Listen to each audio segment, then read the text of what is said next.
All right, what's going on, YouTube? Now, I think this fight is inevitable. All right, this is why I'm making this video. This is a fight that we all want to see. All right, and I think it will happen. Either next year or the year after. I want to see it. I can't wait to see it. They both got some business to handle, but it will happen. Okay. Terence Crawford is going to be fighting Julius Ndongo. It would be an undisputed fight.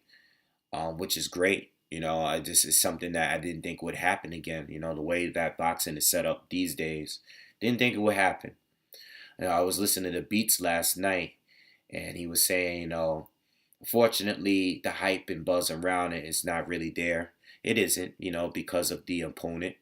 Ndongo, who is a good fighter, I did see him fight Ricky Burns. Outside of that, I really haven't seen him fight. But from what I saw, he's good. I just don't think he's on Terence Crawford's level. I already think that Terence Crawford is going to be a future all-time great. I'm already going that far with saying that, and I've never said that about any other fighter. I really believe that he's going to be a future all-time great, not just the pound for pound #1 fighter. I think he's going to be an all-time great fighter. You know, um, but anyway, uh, Indalgo is just a guy that has the two belts. No disrespect, but he's just a two guy. He's just a guy that happens to hold two belts. And fortunately for them, their mandatories are out of the way, and they can make this fight happen now. Okay, and I see Terence Crawford becoming undisputed. All right, and then moving up. Jeff Horn beat Manny Pacquiao recently. If Manny Pacquiao doesn't take the rematch, I see Terence Crawford moving up and fighting Jeff Horn, okay, and beating him, and that way, and that way, then Errol Spence, whether he's fought Keith Thurman or whoever he's fighting, I think those two will unify. All right, because I don't see neither one of them backing down from each other. You know, Errol Spence is not afraid to fight anyone, and neither is Terence Crawford. Those guys are both so confident in their skill set that they're set to fight each other. They're gonna cross paths. It's not. It's a fact. It's no way around that fight. No, regardless of what the promoters do or the businessmen and all the politics do, these guys are going to fight each other. Okay. Um, Errol Spence, he's passed the test for me. Kell Brook was his test. I thought Kell Brook was going to be his toughest fight at welterweight. I wasn't expecting to fight Kell Brook first out of the many challenges he has at 147. I didn't think Kell Brook would be that first guy, but he passed his test to me. He's proven himself to me. I thought the potential was there, but I needed to see it before I started comparing him, and I needed that win.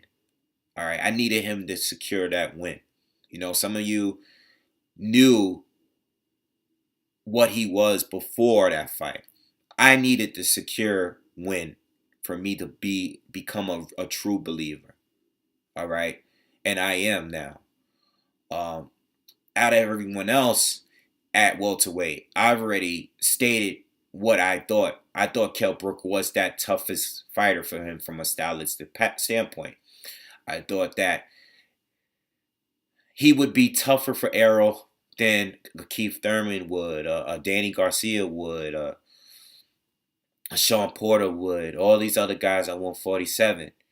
You know, Keith Steele is very dangerous for him. I think Sean Porter is very dangerous for him. Sean Porter's a guy that even if you could beat him, you're probably not going to look good doing so. You're probably not going to look good doing it. All right. But at this very moment right now, I don't think anyone can beat Terence Crawford. I don't think anyone in the world can beat Terence Crawford. Okay? Pound for pound. I think Terence Crawford is the most talented fighter. Okay? Andre Ward is more proven to me. Okay, Andre Ward has done much, much more than Terence Crawford has. But I see so much more in Terence Crawford in the long run. All right. I know I know he has to prove it. It's just something I believe. This is something I see. I think that's the guy that we're going to be comparing to Floyd one day. Okay. Excuse me. That's just what I believe. And as good as Errol Spence is, and I think Errol Spence would be the toughest challenge for Terence Crawford at 147. I don't think even Errol Spence can beat Terence Crawford. All right. I know some of you might bring size in as being a factor, but what I do know is that Terence Crawford did fight Felix Diaz at 160. He did weigh 160 that night.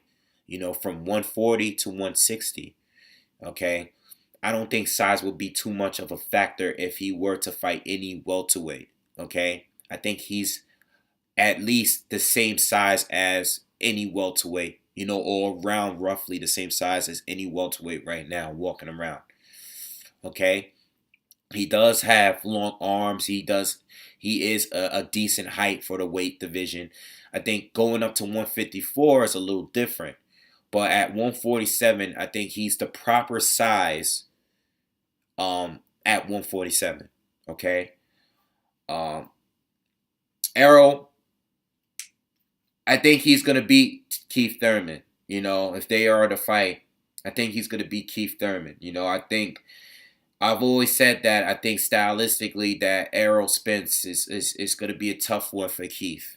He's going to be tough for Keith. I know a lot of people saying that Keith was ducking him and stuff like that. That's not what I'm saying. I disagree with that. I could be wrong here, but it's just a prediction. But I think Errol Spence can beat Keith. All right. And everybody else at 147 right now. I think Terence Crawford, though, can also beat everyone at 147, without a doubt. I think Errol Spence is the only guy that could pose a real threat to Terence Crawford. But that's all opinion. I can't prove that until actually get in the ring. And this is why I'm demanding it now. Just like I did with Jamal and Daniel Jacobs yesterday when I made that video.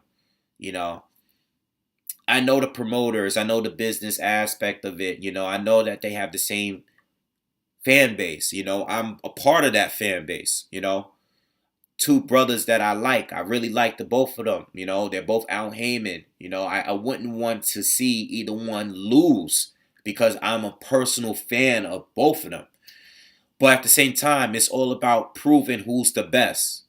And if these guys are not scheduled to fight, and all the other champions are scheduled to fight, and they most likely might fight each other, those champions between Saunders and Triple G and Canelo, if these guys are going to fight each other next, where there's probably going to be more time before we get a Jamal Charlo championship fight or a Daniel Jacobs championship fight. This is why I'm saying let them fight now. Let's get it on and popping now. Jamal already called the dude out. Let's get it on now. That's my mindset with this. And if Terence Crawford move up to 147, which we know he is, we already know he's going to do it. Let's start talking about the Errol Spence fight right now. Because Terence ain't going to be scared to fight him. And Errol's not going to be scared to fight him. That's the reality. Errol is calling out every goddamn body. And he's putting the pressure on him. And Terence Crawford is so conceited, he thinks he could beat everybody in the goddamn... He competes in everything. I love it. I love it. I think both of them are great for boxing. And I like Jamal's attitude. Goes up to 160. He's like F Daniel Jacobs. We're not friends no more. I'm at 160 now. I want to fight him. I want to fight Triple G. I like that attitude. I don't know why people are getting so upset about it. You know, but listen, man. I just think that Terence Crawford right now, I don't think anyone can beat him. I did a video too the other day about Guillermo Rigo and Lomachenko. And, you know, a lot of people don't like what I said in there, because I think Lomachenko would blow him away. And that's because of the size advantage, and that's because of the styles.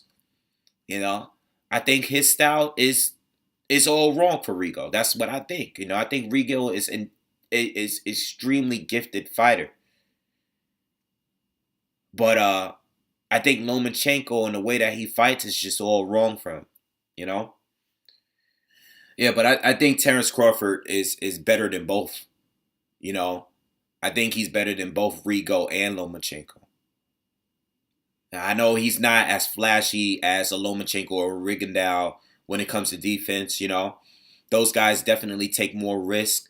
They have amazing reflexes. I just don't think that Terence Crawford is athletic as athletic as those two. But down the line later in his career, and he does everything the textbook way of doing it. So when he's older and he's not as fast and he doesn't have the reflexes are not as quick as they once were, he'll still be great defensively, and he's changing now. I don't even think Terence Crawford has peaked. He's already changing. He's becoming smarter, There were times where he was a little reckless in there, okay?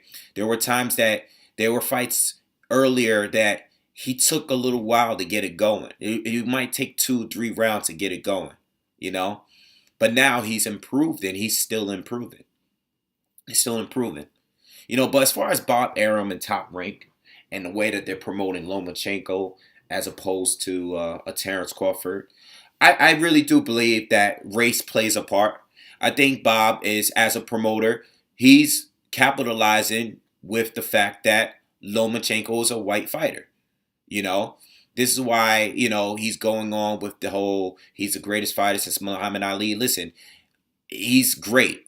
I mean, Lomachenko is a very talented fighter, but when someone says something like that in this early in a fighter's career, especially when they're already lost, when a promoter is saying that about his fighter, he's clearly trying to take advantage of that fighter in some way, in some form. Lomachenko is far from proven enough to be compared to a Muhammad Ali. I know he's a 2-time gold medalist. I know he's probably the best amateur of all time. But as far as professionally, he hasn't done anywhere close to being compared to Muhammad Ali and many fighters that came after Muhammad Ali. Many fighters. Many fighters. Some that are still active. But yeah, there's a lot of potential in Lomachenko, but I believe that a lot of it has to do with race. It does have to do with race. Do I think it's racist? No. But I think Bob Arum is capitalizing on a white fighter, a white talented fighter. We don't get too many of them. That's defensively gifted like him. He's trying to reach out to a different demographic. This is why you got guys like Joe Rogan that does UFC and MMA. But he's saying over there that Lomachenko is the greatest and he's better than, I don't know. I can't remember exactly what he said. Maybe the greatest is Muhammad Ali or greater than Floyd or something like that. These are why these kind of commentators are making statements like that. I think it has a lot to do with race. Not saying that it's racist. I want you guys to understand there's a difference. As a promoter, he is capitalizing off a guy that's extremely talented. Not trying to take anything away from his talent. But we already know that it's not many fighters, okay, that are quote-unquote white that has that kind of defensive ability, And I think he's capitalizing off of it, because he wants to reach out to a different demographic of fans. And I don't have a problem with that at all. It doesn't bother me one bit. What bothers me a little bit, though, is Terence Crawford is right there, And I'm a believer that, listen, if Terence Crawford was any other race, if he was Mexican, the Mexican fans would like him more. If he was white, the white fans would like him more. He's black, so a lot of the black fighters like him. But there's a lot of other people that are not. Of course, there are a lot of other people of other races that like him. If Lomachenko was black, a lot of the black fans would like him more. If Rigondeaux was white, a lot of the white fans would like him more. You get what I'm saying with it? Because I know a bunch of race people are going to jump in here and, think I'm taking it somewhere that I'm not. What I'm understanding is that I'm acknowledging the race factor in these. And my whole thing is with Bob, it's like, okay, I get what you're doing, but you have Terence Crawford right here, who is more proven than Lomachenko, who's undefeated still, all right, and has better opportunities there. I mean, the Manny Pacquiao opportunity is still there. He has an opportunity to fight some bigger names real soon, as early as next year, or the end of this year. You need to push that, Neither Lomachenko or Terence Crawford really do too much outside of the ring to keep people talking about them. They're not Adrian Broner. You know what I'm saying? So that's part of it. That's another reason why, maybe they're not as famous as they could be. Neither one of them. Because I really don't think either one of them is really as famous as their talent. I still don't think Andre Ward is as famous as his talent, speaks. But, that's a different topic. But anyway, I just wanted to touch on that real quick. Now, as far as going back to Errol Spence and the 147 division,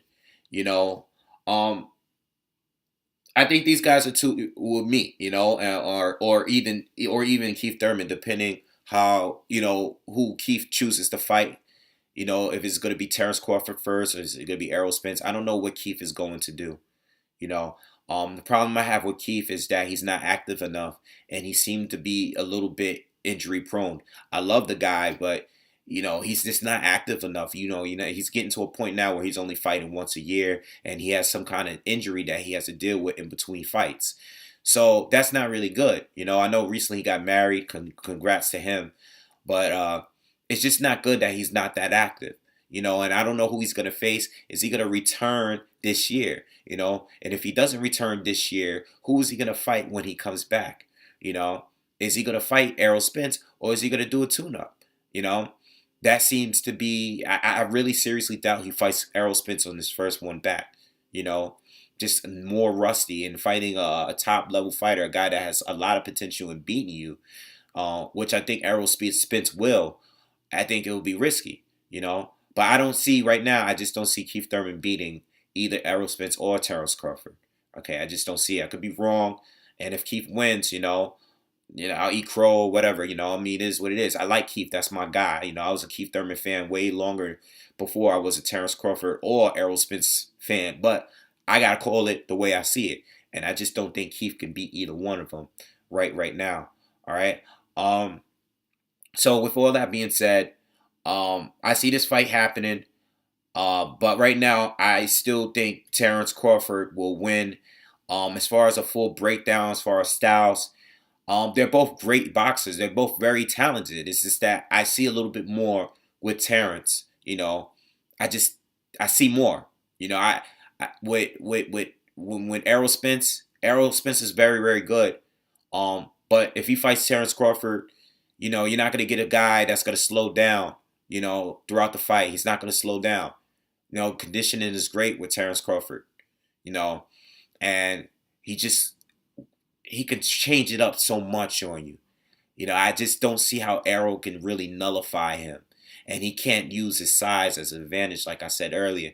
I don't think size is going to really play a part in this fight. If they were, even if he's a little bigger, he's not really a big enough for him to really impose his size on a guy like Terence Crawford. I just don't know what he would do.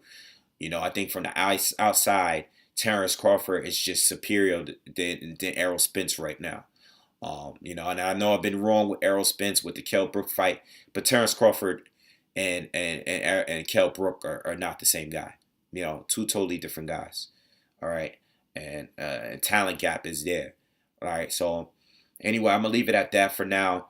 Let me know what you guys said. I know I said a lot in this video here about a lot of things, but just giving you my overall opinion on this fight and how I see it going. I don't want to continue talking about the business and the politics. This fight could happen, it should happen, and it will happen. We don't need to wait long for it because timing is not always, the build up, the timing, it doesn't always work out. This is why Canelo and Triple G is not buzzing like it should be, because if they fought already, they probably would have done better pay-per-view numbers if they fought before than what they would do now, because you never know. Shit happens. Now we're getting Conor and Floyd, and that's totally took away the buzz for Triple G and Canelo. Okay, so let's not talking about building up and the politics and the business, and stop doing that as boxing fans. Let's start talking about the fights now. Let's start pushing the fights now, because we do have an impact on everything. They listen, they watch our videos, they have to do interviews with the media, and the media keeps asking these annoying questions, and they have to answer to them. Okay? And we need to keep pushing these fights. We're going to keep talking about the best fights. The best should be fighting the best. Nothing else. All right? No tune-ups. None of that. All that talk. It doesn't cut it for me. Tune-ups are good. All right? I'm not saying that we shouldn't have tune-ups. But you know what? Let's not have one fighter fight a good fighter and just say, oh, well, he fought this guy last, he deserves a tune-up. I heard so many fans say that over the years, and I'm like, well, why can't he fight a good fighter back-to-back? That's what great fighters do. If you want to be great, like these fighters say they want to be, they should be fighting tough fights back-to-back, especially if you're a champion. That's what champions do. They do nothing but fight the best. When Undisputed was more common, you had to fight another good fighter right after you beat a good fighter, another dangerous fighter, And I see Errol Spence and Terence Crawford, they have an old school way of thinking. They take tough fights that they don't even seem to have to take. They're calling out great fighters, top dogs in the division, and I like that. And I can't wait till these two actually get in the ring. Let me know what you guys think. I'll see you on the next one.